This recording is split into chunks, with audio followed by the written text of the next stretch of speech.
O Spirit of life and renewal, we have wintered enough, mourned enough, have felt oppression and witnessed oppression enough. Our souls too long cold and buried, our dreams forgotten, hopes unheard.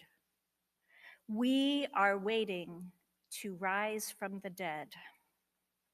In this, the season of steady rebirth, we awaken to the power so abundant, so holy, that returns each year through earth and sky. We will find our hearts again and our good spirits. We will love and believe and give and wonder and feel again the eternal powers.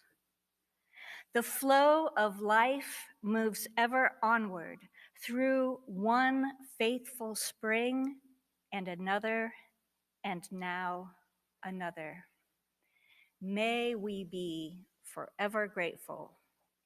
Alleluia and amen.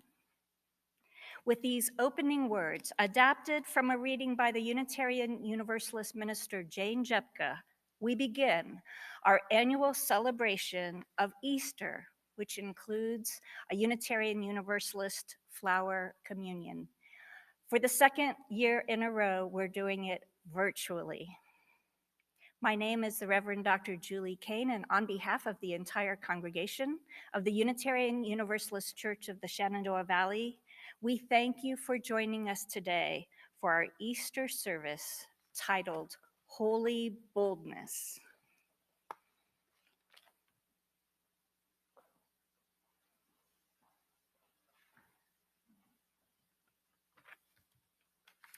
Welcome, everyone. On behalf of the entire congregation, I welcome you to the Unitarian Universalist Church of the Shenandoah Valley. I'm Leslie Blackburn, your worship associate for today's service. We gather together with our doubts as well as our convictions, with our fears and our hopes, with our failures and our aspirations, with our sorrows and our joys. Whether you're joining us today for the first time or you've been a member or friend for many years, we're glad you're here. Whatever faiths you have known, if any, whatever your background, whoever you are, whomever you love, however you arrived here, you are welcome. Now, as Mary Haskins comes forward, let us all say together from our homes the words for lighting our chalice.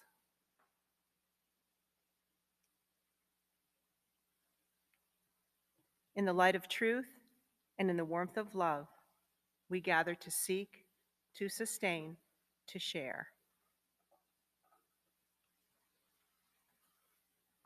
And I invite you to join with us as we say our covenant. Love is the spirit of this church. The quest for truth is its sacrament. To dwell together in peace, to seek the truth in freedom, and to help our neighbor. To these ends, we covenant one with another.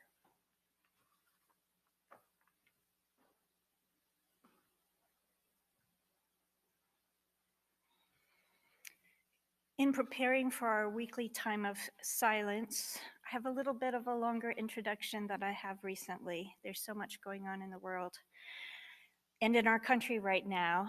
As more are vaccinated and with warmer weather and spring holidays, we still see an increase in the infected numbers in almost half of the United States. So worries of COVID, mourning of deaths, and health loss and economic impacts, all related to the COVID-19 pandemic, is weighing heavily on us this Easter. But that is not the only thing that's weighing on us. We recently heard from doctors at the highest levels that the national response could have prevented so many more deaths. And so we are in a reckoning time within America's response to COVID-19. In this time of silent meditation today, we're also aware in this past year of a dramatic and troubling rise of hate crimes toward Asian Americans as a misguided and misplaced response to the COVID pandemic. In this Easter of 2021, we're aware of a larger reckoning taking place in America, a racial reckoning as restrictive voting rights legislation is making its way through state governments, making it easier to obtain an automatic weapon than it is to vote, and making it against the law to offer water to people in voting lines or to those desperately crossing our southern border to find refuge and hope here.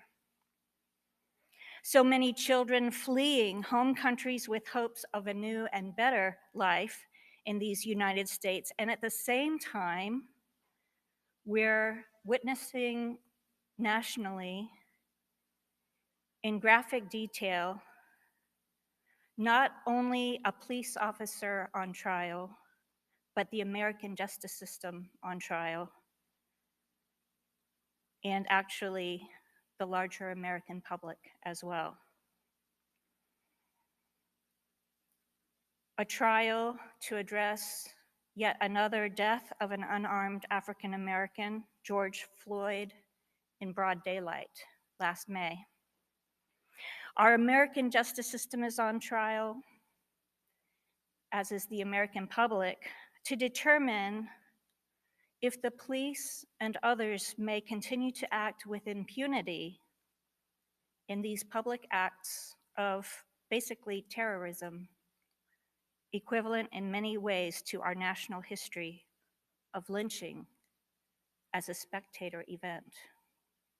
It is a reckoning time. So this Easter, as we celebrate a liberating message of commitment to life and to justice, following the crucifixion of Jesus of Nazareth and the resurrection of his liberating message, where are the crucifixions taking place today in these times in which we live? And where are we to find messages of resurrection and new life? Please join me now in the silence with these deep questions on our hearts and in our minds.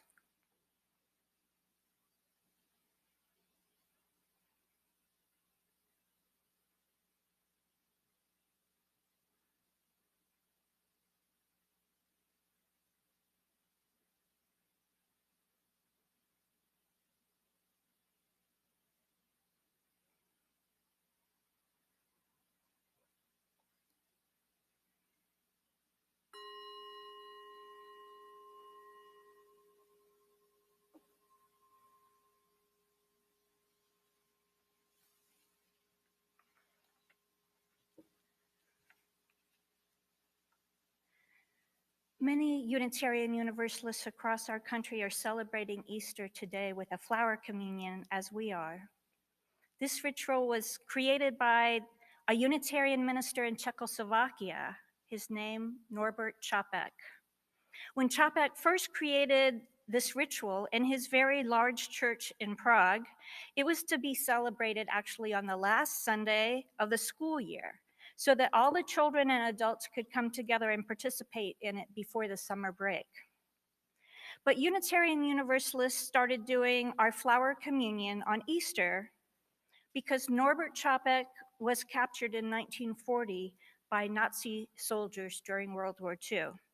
Because Čapek was vocal and public about his Unitarian values in the worth and dignity of all people, he and his ministry were considered a threat and dangerous to Nazi Germany.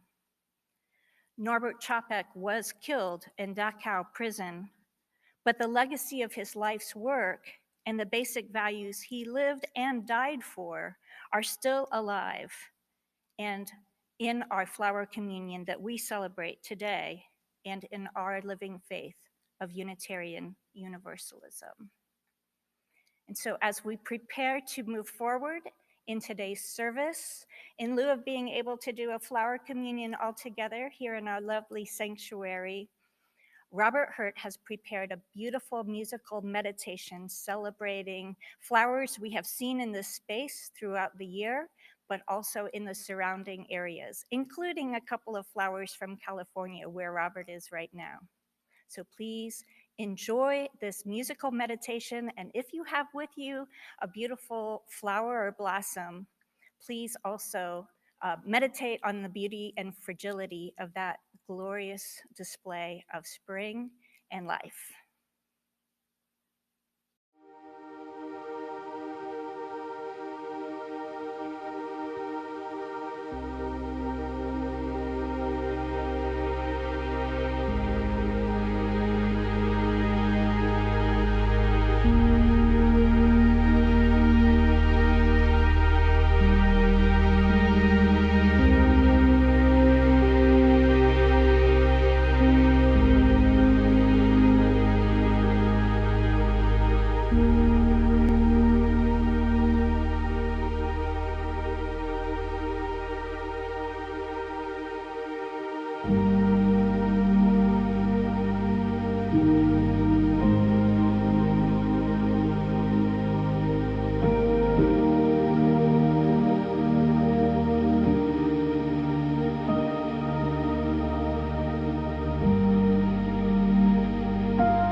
Today's words of reflection are written by Denise Levertov. Beginners, but we have only begun to love the earth. We've only begun to imagine the fullness of life. How could we tire of hope? So much is in bud. How can desire fail? We've only begun to imagine justice and mercy, only begun to envision how it might be to live as siblings with beast and flower, not as oppressors. Surely our river cannot already be hastening into the sea of non-being. Surely it cannot drag in the silt all that is innocent. Not yet. Not yet. There is too much broken that must be mended. Too much hurt we have done to each other that cannot yet be forgiven. We've only begun to know the power that is in us if we would join our solitudes in the communion of struggle. So much is unfolding that must complete its gesture. So much is in bud.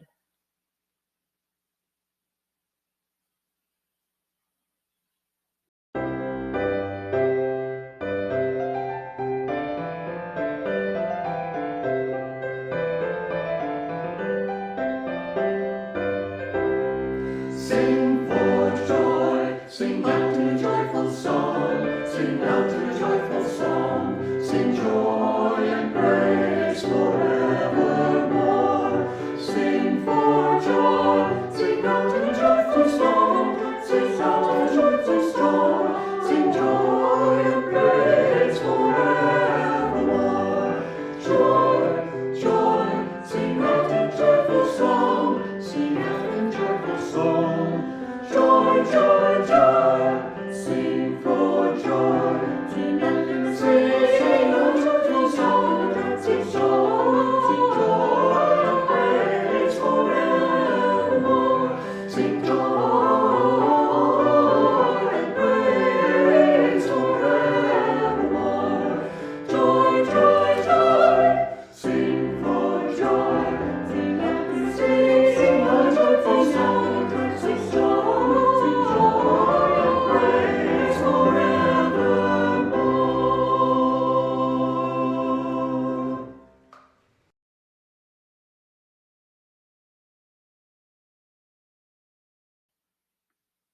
"53 years ago today, on April 4th, the Reverend Dr. Martin Luther King Jr. was assassinated in Memphis, Tennessee, where he had gone to help lead a strike with sanitation workers. The night before, he spoke these words: "The issue is injustice. The issue is the refusal of Memphis to be fair and honest in its dealings with its public servants, who happen to be sanitation workers." He goes on to say, "Somewhere I read of the freedom of assembly. Somewhere I read of the freedom of speech. Somewhere I read of the freedom of press. Somewhere I read that the greatness of America is the right to protest for rights." And so, just as I said, we aren't going to let dogs or water hoses turn us around. We aren't going to let any injunction turn us around. We are going on. He goes on to say, "Well, I don't know what will happen now. We've got some difficult days ahead." But he says, "It really doesn't matter with me now because I've been to the mountaintop. And I don't mind. Like anybody, I would like to live a long life. Longevity has its place. But I'm not concerned about that now. I've seen the promised land. I may not get there with you, but I want you to know that we as a people will get to the promised land." Dr. King was also known for saying, "The moral arc of the universe is long, but it bends toward justice." He actually adapted that phrase from the early Unitarian Universalist theologian Theodore Parker, who became a fierce abolitionist and wrote in 1853 this phrase, predating the Civil War. Parker wrote, "I do not pretend to understand the moral universe. The arc is a long one. My eye reaches a little ways." In Christian churches everywhere this morning, Christians are celebrating the resurrection of Jesus after his death on the cross. For Christians, the resurrection symbolizes that even though Jesus was willing to die for his message of brotherly love, he attained a life everlasting after his death, and that his sacrifice of his life is a saving grace to all believers. A big question for Unitarian Universalists is, did Jesus' suffering on the cross really provide salvation by paying for the sins of humanity? As Unitarian Universalists, we're deeply connected to the Christian tradition, but we do not necessarily believe all the things that many Christians do. As Unitarian Universalists, we believe that it was not a requirement that Jesus or anyone else lose their life in order to prove their faith, but rather It's in the effectiveness of Jesus' message that his immortality was attained. That message of love as an ultimate saving grace for humans. And through our love for our fellow humanity and for the earth, we create justice and thereby are saved.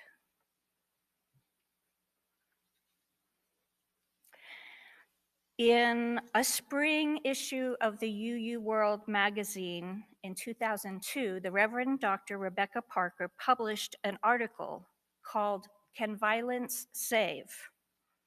She wrote in her article, the actual historical event of Jesus' crucifixion was neither sweet nor saving. In Jesus' time, the Romans occupied all of Palestine. The Romans suppressed resistance by terrorizing the local population. Crucifixion was their most brutal form of capital punishment. It took place in full public view to teach a lesson through terror. She goes on to say that the importance of Jesus for liberal Christians is not that he paid the price for sin. Jesus is important because he embodied loving concern for others and called people to love their neighbors and welcome the stranger. Jesus confronted the oppressive ruler of his day and was not afraid to risk his life doing so. The triumph of Easter may not be primarily Jesus' victory over death and sacrificial suffering for humanity's sins.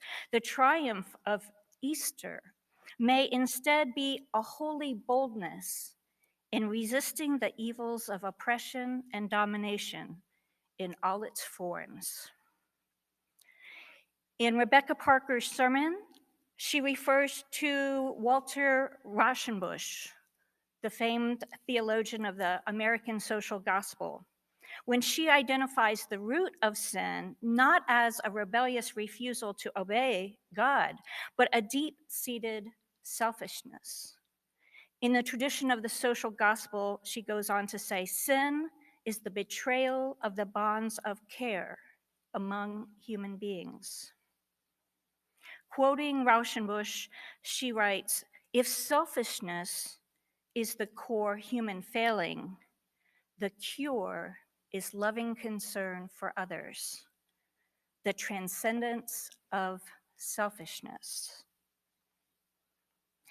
This Easter morning, Unitarian Universalists everywhere who are participating in a flower communion are striving to live by these same standards and ideals in our individual lives and in the times in which we are living. Each and every one of us is called to serve the powers of love, to transform our current world, to create justice for all people everywhere who are suffering from human oppression and injustice, which is what we call evil. This is the ethic of compassion that Jesus taught with his life and his death. It is nicely summed up by these words of Parker Palmer, a Quaker educator and philosopher. Resurrection is not the arising of an individual from the dead, as we often imagine. Resurrection involves an entire people arising as one community in which injustice is no more. May it be so.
As Mary extinguishes the flame, let us say together from our homes the words for extinguishing the chalice.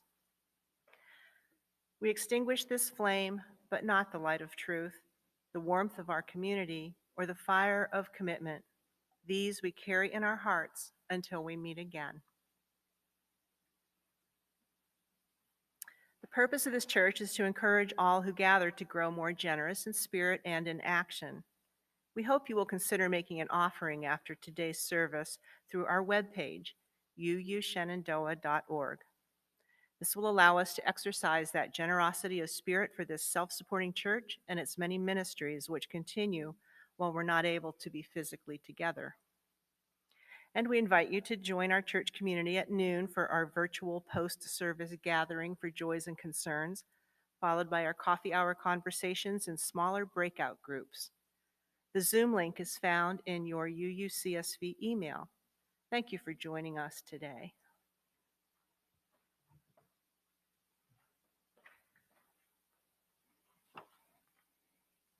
You who have an eye for miracles, this Easter morning, regard the bud now appearing on the branch, already the flower and soon the fruit. In the uniqueness of its beauty already lies its death and resurrection. Behold the unique beauty of every person and of the soul as the fragile blossom blooms. Behold the spirit of life, rebirth, and renewal in all its holy boldness. Stay safe, stay strong, my friends, and thanks again for joining us today. We'll see you next time.